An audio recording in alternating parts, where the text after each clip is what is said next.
الرجیم. اب یہاں پر دیکھیں یا سے پہلے کسی لفظ کے نیچے زیر آ گئی تو یا مدہ ایک الف کے برابر لمبا کرنا ہے.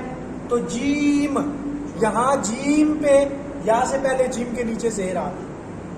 اسی طرح بسم اللہ، یہاں پہ پھر لفظ اللہ کو ہم نے باریک پڑھا کیونکہ پیچھے میم کے نیچے زیر ہے. پھر رحمہ، پھر اب یہ دیکھیں اب را سے پہلے والے لفظ کے نیچے تو زیر ہے لیکن را کے اوپر زبر آ گئی ہے. را کے اوپر زبر ہونے کی وجہ سے یہاں پہ را موٹا ہو جائے گا.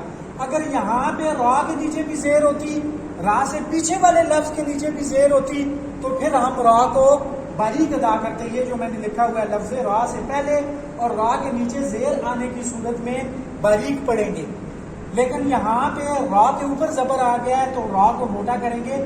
پھر رحمٰن الرحیم، یہاں پہ وہی کنڈیشن ہے جو یہاں پہ ہے. اور یحیم اوپر جیم دونوں کی کنڈیشن سیم ہے. یا سے پہلے کیا آ گئی؟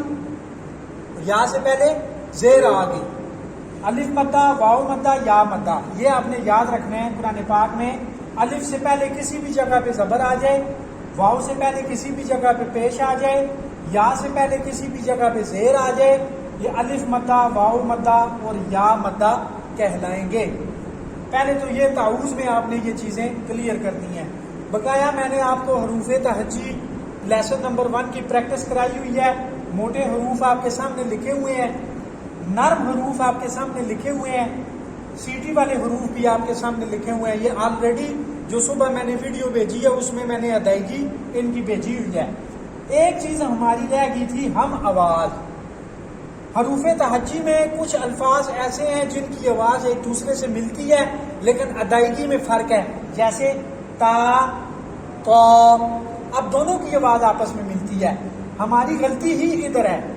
تا بعض اوقات لوگ تو کو بھی تا پڑھ دیتے ہیں. تا کے ساتھ کوئی لفظ لکھا ہوا ہوگا